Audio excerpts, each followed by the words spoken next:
A situación preocupa no concello de Barro con 27 casos activos. Os datos non son alarmantes, pero dende o concello son conscientes que os contaxios poden dispararse en calquera momento dada a situación que atravesa o área sanitaria. Sin ser unha situación alarmante, sí preocupa, porque é un número de casos importante e, sobre todo, por a situación sanitaria que temos no entorno, non? Entonces, bueno, estamos aquí moi atentos, pedindo a todo o mundo que sea responsable xa desde o primeiro momento, mesmo cando había poucos casos, porque un concello pequeno como estes, un brote de 10 personas xa dispara moitísimo a incidencia e xa é preocupante, non?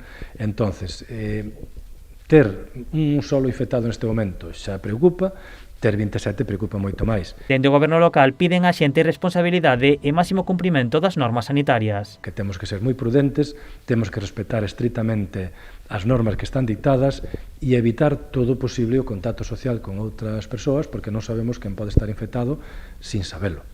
E ese é o gran peligro, non? Ademais da situación sanitaria, tamén preocupa a crise económica.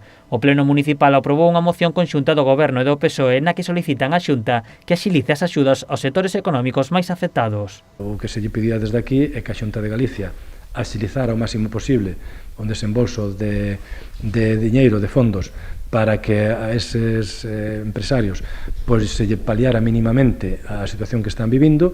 Para o goberno local, o ideal sería a creación dun fondo entre as administracións para poder axudar a eses sectores. Porque eu creo que, bueno, pois que era a maneira de ter un fondo que a todas luces sería insuficiente, porque é imposible pagarlle aos distintos pequenas empresas todo o que están deixando de ganar por estar pechados ou por a situación que están vivindo, pues sería unha cantidad impresionante, pero por lo menos intentar paliar todo o que se poida, non? Por a súa parte, o Concello tomou medidas como dotar os seus negocios dos materiais que necesitaban para enfrontarse á Covid e suspender durante os peches os impostos do lixo. Ademais, tamén traballan na creación dunha guía local onde se mostren todos os negocios do municipio.